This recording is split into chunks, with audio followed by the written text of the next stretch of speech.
എല്ലാവർക്കും നമസ്കാരം. മൈ സ്റ്റാറിലേക്ക് സ്വാഗതം. അശ്വതി നക്ഷത്രക്കാർക്ക് ഈ വരുന്ന ജൂൺ 2024 ഇങ്ങനെയാണ് നമുക്ക് നോക്കാം. അതിലേക്ക് കിടക്കുന്നതിന് മുമ്പ് പ്രൈവറ്റ് കൺസൾട്ടേഷൻ താല്പര്യമുള്ളവരാണെങ്കിൽ അതിന്റെ ഡീറ്റെയിൽസ് ആ ഡിസ്ക്രിപ്ഷനിലുണ്ട്. വാട്സ്ആപ്പ് നമ്പറും മറ്റു ഡീറ്റെയിൽസും ആണുള്ളത്. വാട്സ്ആപ്പ് വഴി മെസ്സേജ് ചോദിക്കാവുന്നതാണ്. പ്രൈവറ്റ് കൺസൾട്ടേഷൻ സംബന്ധിക്കുന്ന കാര്യങ്ങൾ നമുക്ക് റീഡിംഗ്സിലേക്ക് കിടക്കാം. അശ്വതി നക്ഷത്രക്കാർക്ക് ഈ വരുന്ന ജൂൺ 2024 എങ്ങനെയാണ് എന്ന് നമുക്ക് നോക്കാം.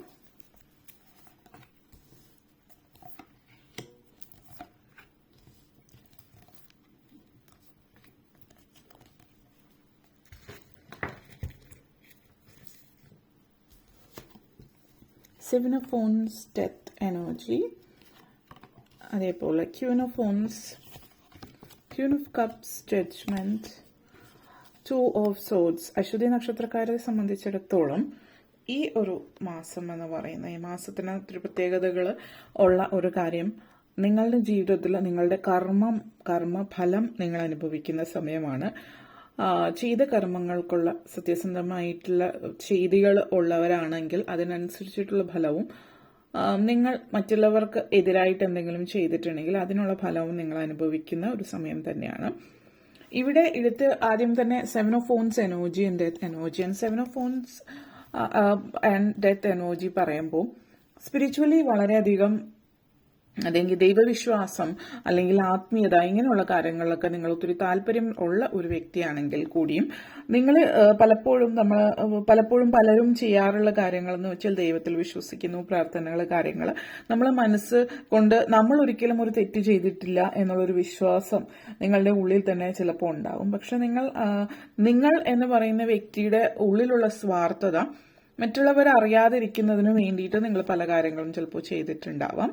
അത് പലപ്പോഴും എല്ലാവരും മനുഷ്യരാണ്, നമ്മൾ അറിഞ്ഞും അറിയാതെയോ നമ്മൾ സ്വയം നമ്മുടെ എല്ലാവരുടെയും ഒരു നെഗറ്റീവ് സൈഡ് ഉണ്ട്. നമ്മൾ ഷാഡോ സെൽഫ് എന്ന് നമ്മൾ പറയുന്ന നെഗറ്റീവ് സൈഡ് നമ്മൾ അറിഞ്ഞോ അറിയാതെയോ നമ്മുടെ ഉള്ളിൽ അതിനെ നമ്മൾ പൂട്ടി വെച്ചിരിക്കുകയാണ്. കാരണം നമുക്ക് തന്നെ അതിനോട് നമ്മുടെ ആ ഒരു ഭാഗത്തോട് നമുക്ക് താല്പര്യമില്ല എന്നുള്ളത്. അപ്പോൾ ഇവിടെ സൂചിപ്പിക്കുന്നത് അങ്ങനെയുള്ള കാര്യങ്ങൾ എന്തെങ്കിലുമൊക്കെ നിങ്ങൾ ചെയ്തിട്ടുണ്ടെങ്കിൽ കൂടുതലായിട്ട് ആത്മീയമായിട്ടുള്ള ഇതിലേക്ക് കടക്കുകയും ചെയ്ത പ്രവൃത്തികൾക്ക് പ്രായശ്ചിത്തം ചെയ്യുക. അതുപോലെ നിങ്ങൾ മറ്റുള്ളവരിലേക്ക് കാണിക്കുന്നത് കൂടാതെ നിങ്ങൾ എന്ന് പറയുന്ന വ്യക്തി നിങ്ങൾ മനസ്സിൽ നോക്കുക. നിങ്ങളെ തന്നെ ന്യായീകരിക്കാൻ വേണ്ടിയിട്ട് മറ്റുള്ളവര് നിങ്ങളെ തെറ്റിദ്ധരിക്കാതിരിക്കുക, നിങ്ങളുടെ ശരിയായിട്ടുള്ള ഭാഗമല്ല പലയിടത്തും കാണിക്കുന്നത് എങ്കിൽ ഇവിടെ പറയുന്നത് നിങ്ങളുടെ ശരിയായിട്ടുള്ള ഭാഗം മറ്റുള്ളവരുടെ മുമ്പിൽ പ്രദർശിപ്പിക്കുക എന്നുള്ളതാണ്. തെറ്റ് ചെയ്തിട്ടുണ്ടെങ്കിൽ ആ ഒരു തെറ്റിന് മാപ്പ് ചോദിക്കുന്നത് നിങ്ങളുടെ മഹത്വം കൂട്ടുകയാണ് ഉള്ളത് എന്നുള്ളത് കൂടി ഇവിടെ സൂചിപ്പിക്കുന്നു. അതേപോലെ തന്നെ ചില ആളുകളെ സംബന്ധിച്ചിടത്തോളം ഇവിടെ കാണിക്കുന്നത് സ്വപ്ന സാക്ഷാത്കാരമാണ്. ഈ ഒരു സ്വപ്ന സാക്ഷാത്കാരം ഒരു പുനർജന്മം തന്നെയായിരിക്കും നിങ്ങളിലേക്ക് കൊണ്ടുവരുന്നത് എന്നുള്ളത് കൂടിയിട്ട് സൂചിപ്പിക്കുന്നു. ഈ ഒരു സ്വപ്ന സാക്ഷാത്കാരം എന്ന് പറയുമ്പോൾ ഓരോരുത്തരുടെയും ജീവിതത്തിൽ വ്യത്യസ്തമായിട്ടുള്ള കാര്യങ്ങളാവാം. ചില ആളുകളെ സംബന്ധിച്ചിടത്തോളം നിങ്ങളിപ്പോൾ ജോലി ഇല്ലാതിരിക്കുന്നു, ഉള്ള ജോലി നഷ്ടപ്പെട്ടു, അങ്ങനെയൊക്കെയുള്ള ഒരു സാഹചര്യമാണെങ്കിൽ പുതിയൊരു ജോലിക്കുള്ള സാധ്യതയുണ്ട്. ഇപ്പോൾ കുറച്ചധികം നാളുകളായിട്ട്, ഇപ്പോൾ ഒരു വർഷത്തിലേറെയായിട്ട് ജോലി ഇല്ലാതിരിക്കുന്നവരെ സംബന്ധിച്ച് ഇതിപ്പോ ഈ ഒരു മാസം എന്ന് പറയുന്നത് ഒരു പുതിയ തുടക്കമാണ് ജീവിതത്തിലും എല്ലാ അർത്ഥത്തിലും. ചില ആളുകൾക്ക് വിദ്യാഭ്യാസ സംബന്ധമായിട്ട് നിങ്ങളെ ഇടയ്ക്ക് വിദ്യാഭ്യാസം നിർത്തിയിട്ട് നിങ്ങൾ ജോലിയിലേക്ക് കയറേണ്ടി വന്നിട്ടുള്ള ഒരു സാഹചര്യമാണെങ്കിൽ നിങ്ങൾ പുതിയതായിട്ടുള്ള ആ ഒരു മാറ്റം നിങ്ങളുടെ ജീവിതത്തിൽ എന്ന് പറയുന്നത് നിങ്ങൾ ആ ഒരു ജോലി ചിലപ്പോൾ ജോലിയോടൊപ്പമായിരിക്കും, അല്ലെങ്കിൽ ജോലി നിർത്തി വീണ്ടും നിങ്ങളുടെ വിദ്യാഭ്യാസം പുനരാരംഭിക്കാനുള്ള ഒരു സാഹചര്യം സൂചിപ്പിക്കുന്നുണ്ട്. നിങ്ങളുടെ സാമ്പത്തിക സ്ഥിതി അനുവദിക്കുന്ന സാഹചര്യത്തിൽ ചില ആളുകൾ സാമ്പത്തികമായിട്ട് ഒത്തിരി മുന്നിട്ട് പോയിട്ടുണ്ടെങ്കിൽ വീണ്ടും വിദ്യാഭ്യാസം പുനരാരംഭിക്കുക എന്നുള്ളത് ജോലി നിർത്തിയിട്ട് ചെയ്യുന്നതാവാം, അല്ലെങ്കിൽ ജോലിയോടൊപ്പം ചെയ്യുന്നതായിട്ടും കാണിക്കുന്നുണ്ട്. ചില ആളുകളെ സംബന്ധിച്ചിടത്തോളം നിങ്ങളുടെ ആഗ്രഹങ്ങൾ എന്ന് പറയുന്നത് മറ്റു രാജ്യങ്ങൾ സന്ദർശിക്കാനുള്ള ആഗ്രഹങ്ങളോ അല്ലെങ്കിൽ സ്വന്തമായിട്ട് സ്ഥലം, ഭൂമി, കാര്യങ്ങളൊക്കെ വരുന്ന സാഹചര്യവും സൂചിപ്പിക്കുന്നുണ്ട്. അപ്പോൾ ഭൂമി കച്ചവടം ചെയ്യുന്നവർക്ക് വളരെ ലാഭകരമായിട്ടുള്ള സമയമാണ്. അതേപോലെ സ്വന്തമായിട്ട് ഒരു തുണ്ട് ഭൂമി ഇല്ലാത്തവര് നിങ്ങൾക്ക് സ്വന്തമായിട്ട് ഭൂമി വാങ്ങിക്കാനുള്ള സാഹചര്യം, ഭൂ സ്വത്തുക്കളുമായിട്ട് ബന്ധപ്പെടുത്തിയിട്ടുള്ള കാര്യങ്ങൾ ഈ ഒരു സമയത്ത് സൂചിപ്പിക്കുന്നുണ്ട് നിങ്ങളെ സംബന്ധിച്ചിടത്തോളം ആ ഒരു സാഹചര്യം. അതേപോലെ പ്രത്യേകം ശ്രദ്ധിക്കുക, ഇവിടെ പ്രാർത്ഥനകൾ നമ്മൾ പലപ്പോഴും പലരും നമ്മൾ പ്രാർത്ഥിക്കുക നമ്മുടെ ജീവിതത്തിൽ സന്തോഷവും സമൃദ്ധി ഐശ്വര്യവും വരിക എന്നുള്ളത്. ചില ആളുകളെ സംബന്ധിച്ചിടത്തോളം നിങ്ങളുടെ പ്രാർത്ഥനകളിൽ ഒത്തിരി നെഗറ്റിവിറ്റീസ് കാണുന്നുണ്ട്. ഇത് ശ്രദ്ധിക്കുക, ഇതൊരു ജനറൽ റീഡിംഗ് ആണ്. ഇത് എല്ലാവർക്കും ഒരുപോലെ ആയിരിക്കില്ല. നെഗറ്റിവിറ്റീസ് എന്ന് പറയുമ്പോൾ ചില വ്യക്തികൾ, നിങ്ങൾക്ക് ഇഷ്ടമില്ലാത്ത പ്രവൃത്തികൾ ചെയ്യുന്ന ചില വ്യക്തികൾ, ആ ചെയ്യുന്ന പ്രവൃത്തി ശരിയോ തെറ്റോ ആയിക്കൊള്ളട്ടെ, നിങ്ങൾക്ക് ഇഷ്ടമില്ലാത്തത് കൊണ്ട് നിങ്ങൾ എപ്പോഴും അവരെക്കുറിച്ച് നെഗറ്റീവായിട്ട് ചിന്തിക്കുന്നുണ്ടാവും. നിങ്ങളുടെ പ്രാർത്ഥനകളിൽ ചിലപ്പോൾ നിങ്ങൾ മനഃപൂർവമോ അല്ലാതെയോ അങ്ങനെയുള്ള വ്യക്തികളെ പഴിക്കുന്നുണ്ടാവാം. അപ്പൊ ഇങ്ങനെയുള്ള കാര്യങ്ങളൊക്കെ ഒഴിവാക്കുക. കാരണം ഓരോ വ്യക്തിക്കും ആ വ്യക്തിയുടെ കർമ്മത്തിനനുസരിച്ചിട്ടുള്ള ഫലമാണ് ലഭിക്കുന്നത്. അപ്പോൾ നിങ്ങളുടെ കർമ്മത്തിനുള്ള ഫലമാണ് നിങ്ങൾക്ക് ലഭിക്കുന്നത്, മറ്റൊരാളുടെ കർമ്മത്തിനുള്ള ഫലം മറ്റൊരാൾക്ക്.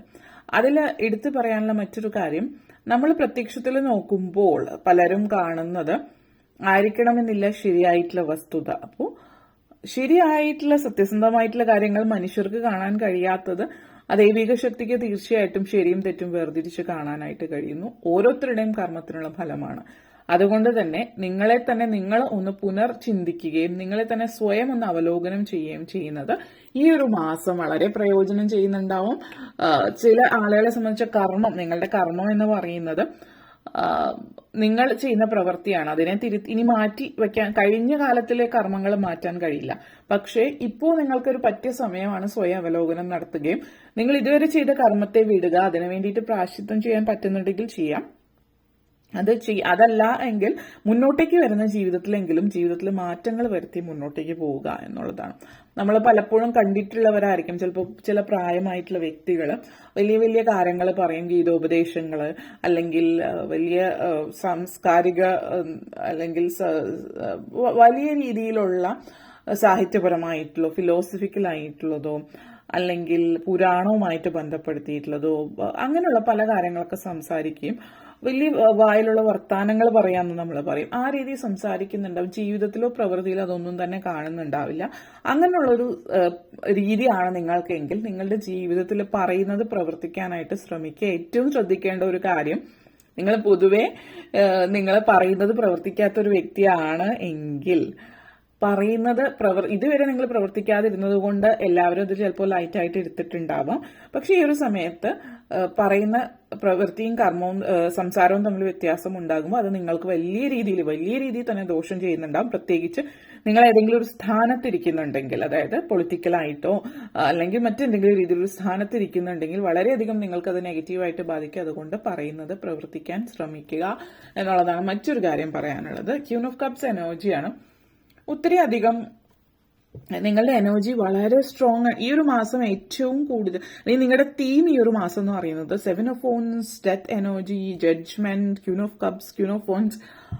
എല്ലാ അർത്ഥത്തിലും പറയുകയാണെങ്കിൽ ഒരു വളരെ ആത്മീയമായിട്ടുള്ള ഒരു സാഹചര്യം അല്ലെങ്കിൽ ചുറ്റുപാടും ദൈവികതയും ആത്മീയതയും ഒക്കെ നിങ്ങൾക്ക് ഫീൽ ചെയ്യാൻ പറ്റുന്ന ഒരു സമയമാണ്. അപ്പൊ ഇങ്ങനെയുള്ള കാര്യങ്ങളിൽ മുഴുകിയിരിക്കുന്നത് വളരെ നല്ല കാര്യം തന്നെയാണ്. അതോടൊപ്പം തന്നെ മറ്റു കാര്യങ്ങൾ, നിങ്ങളുടെ കർമ്മങ്ങൾ ചെയ്യാൻ ശ്രമിക്കുക. ഇപ്പോൾ നിങ്ങളൊരു ഗൃഹസ്ഥനാണ് എങ്കിൽ കുടുംബം കാര്യങ്ങൾ നോക്കേണ്ടത് കൂടി നിങ്ങളുടേതായിട്ടുള്ള ഒരു കർമ്മമാണ്. ആ ഒരു കർമ്മം ഒഴിവാക്കിയിട്ട് പൂർണ്ണമായിട്ടും ഒരു സന്യാസത്തിലേക്കോ അല്ലെങ്കിൽ മുഴുവനായിട്ട് ഒരു സ്പിരിച്വാലിറ്റിയിലേക്ക് കടക്കുമ്പോൾ നിങ്ങളുടെ മറ്റു കർമ്മങ്ങൾ നിങ്ങൾ അവഗണിച്ചാൽ അത് ചില ആളുകൾ ചെയ്യുന്ന ഒരു കാര്യമാണ്. നിങ്ങൾക്ക് ചെയ്തു തീർക്കാനുള്ള കടമകൾ ബാക്കി കിടക്കുകയാണ്. ആ കടമകൾ ചെയ്യാതിരിക്കുമ്പോൾ അവിടെയും നിങ്ങളുടെ കർമ്മം നിങ്ങൾ ചെയ്യാതിരിക്കുകയാണ് ചെയ്യുന്നത്. അതുകൊണ്ട് അവിടെയും ശ്രദ്ധിക്കുക. ജോലി, കുടുംബം, കുട്ടികൾ, മറ്റു കാര്യങ്ങൾ, മാതാപിതാക്കൾ, അങ്ങനെയുള്ള കാര്യങ്ങൾ കൂടിയിട്ട് നിങ്ങൾ ശ്രദ്ധിക്കാനായിട്ട് ശ്രമിക്കുക എന്നുള്ളതാണ് പറയുന്നത്. ഏതെങ്കിലും ഒരു കാര്യത്തിൽ മാത്രം ശ്രദ്ധ കേന്ദ്രീകരിച്ചിട്ട് മുന്നോട്ടേക്ക് പോകുന്ന ഒരു രീതി ഈ ഒരു മാസത്തിൽ കാണുന്നുണ്ട്. ചിലപ്പോൾ ജോലിയാണെങ്കിൽ ജോലി മാത്രമായിരിക്കും, അല്ലെങ്കിൽ കുടുംബമാണെങ്കിൽ ജോലി ചിലപ്പോൾ ശ്രദ്ധിക്കുന്നുണ്ടാവില്ല. അപ്പോൾ ഇത് പറയുന്നത് ബാലൻസ് ചെയ്ത് കൊണ്ടുപോവുക എന്നുള്ളതാണ്. അതിന് നിങ്ങൾക്ക് മെഡിറ്റേഷൻ, യോഗ പോലുള്ള കാര്യങ്ങൾ സഹായകരമായിരിക്കും. ജഡ്ജ്മെന്റ് ടൈമാണ്. കർമ്മഫലം കൃത്യമായിട്ട് ലഭിക്കുന്ന സമയം എന്ന് തന്നെ പറയാം. പ്രത്യേകിച്ച് ഈ ഒരു മാസത്തിന്റെ മധ്യത്തിൽ വരുമ്പോൾ കൃത്യമായിട്ട് നിങ്ങൾക്ക് നിങ്ങളുടെ കർമ്മഫലം ലഭിക്കുന്ന സമയം എന്ന് തന്നെ പറയാം. 2 of Swords എനർജിയാണ്. ചില കൺഫ്യൂഷൻസ് ഈ ഒരു മാസത്തിൽ ഉണ്ടാവും, പ്രത്യേകിച്ച് സാമ്പത്തിക കാര്യങ്ങളായിട്ട് ബന്ധപ്പെടുത്തിയിട്ട് എന്തെങ്കിലും വാങ്ങിക്കണോ വേണ്ടയോ, ഇൻവെസ്റ്റ് ചെയ്യുന്ന കാര്യങ്ങളോ. അപ്പൊ ഇങ്ങനെയുള്ള ഒരു കൺഫ്യൂഷൻ ഉള്ള സമയമായതുകൊണ്ട് പുതിയ കാര്യങ്ങൾ, പണം സംബന്ധിക്കുന്ന, അതായത് ഫിനാൻഷ്യൽ ആയിട്ടുള്ള പുതിയ കാര്യങ്ങൾ എന്തെങ്കിലും ഈ മാസം തുടങ്ങാൻ ആഗ്രഹിക്കുന്നുണ്ടെങ്കിൽ അത് ഒഴിവാക്കുക. അല്ലെങ്കിൽ മെയ് മാസത്തിൽ തന്നെ അത് തുടങ്ങി വെക്കുന്നതായിരിക്കും നിങ്ങൾക്ക് പ്രയോജനം ചെയ്യുക എന്നുള്ളൊരു കാര്യം കൂടിയാണ്. അതോടൊപ്പം തന്നെ നിങ്ങൾക്ക് നിങ്ങളുടെ ഏത് ദൈവത്തെയാണ് നിങ്ങൾ പ്രത്യേകിച്ച് ഈ ഒരു സമയത്ത് ആരാധിക്കേണ്ടത് എന്നുള്ളത് നമുക്ക് നോക്കാം. നിങ്ങളെ സംബന്ധിച്ച് മഹാവിഷ്ണുവിനെയാണ് ആരാധിക്കേണ്ടത്. പ്രത്യേകിച്ച് മഹാവിഷ്ണുവിന്റെ മോഹിനി രൂപത്തിൽ ഉള്ളത് ആരാധിക്കുക. മറ്റുള്ളവരുടെ ഈ ഒരു സമയത്ത് മോഹിനി രൂപത്തിൽ നിങ്ങളുടെ എനർജി കാണിക്കുക. നിങ്ങളാണ് ഇവിടെ ട്രിക്സ്റ്റർ, അതായത് മറ്റുള്ളവരെ ചെറിയ രീതിയിൽ പറ്റിക്കുകയോ ചതിക്കുകയോ ഒക്കെ ചെയ്ത് സ്വന്തം കാര്യം നേടിയെടുക്കാൻ ശ്രമിക്കുന്നുണ്ടെങ്കിൽ അത് ഒഴിവാക്കുക. പിന്നെ മോഹിനി രൂപത്തിലുള്ള മഹാവിഷ്ണുവിന്റെ ക്ഷേത്രങ്ങളുണ്ടെങ്കിൽ ക്ഷേത്രം സന്ദർശിക്കാൻ ശ്രമിക്കുന്നത് നല്ലതായിരിക്കും. പറ്റുമെങ്കിൽ ക്ഷേത്രം സന്ദർശിക്കുക. അതുപോലെ തന്നെ മഹാവിഷ്ണുവിനെയാണ് ഈ ഒരു മാസത്തിൽ നിങ്ങൾ ആരാധിക്കേണ്ടത് എന്നുള്ളത് കൂടി എടുത്ത് പറയുന്നു. ഓക്കെ, ഇത്രയും കാര്യങ്ങളാണ് പറയാനുണ്ടായിരുന്നത്. നിങ്ങൾക്ക് വീഡിയോ ഇഷ്ടപ്പെട്ടുവെങ്കിൽ ലൈക്ക് ചെയ്യാനും ഷെയർ ചെയ്യാനും കമന്റ് ചെയ്യാനും സബ്സ്ക്രൈബ് ചെയ്യാനും മറക്കരുത്. അതുപോലെ താഴെ ബെല്ലൈക്കൺ കൂടി ക്ലിക്ക് ചെയ്യുക. എങ്കിൽ മാത്രമേ മുന്നോട്ടേക്കുള്ള വീഡിയോസ് നിങ്ങൾക്ക് ലഭിക്കുകയുള്ളൂ. അപ്പോൾ ഈ വീഡിയോ കണ്ടിരുന്ന എല്ലാവർക്കും നന്ദി, നമസ്കാരം.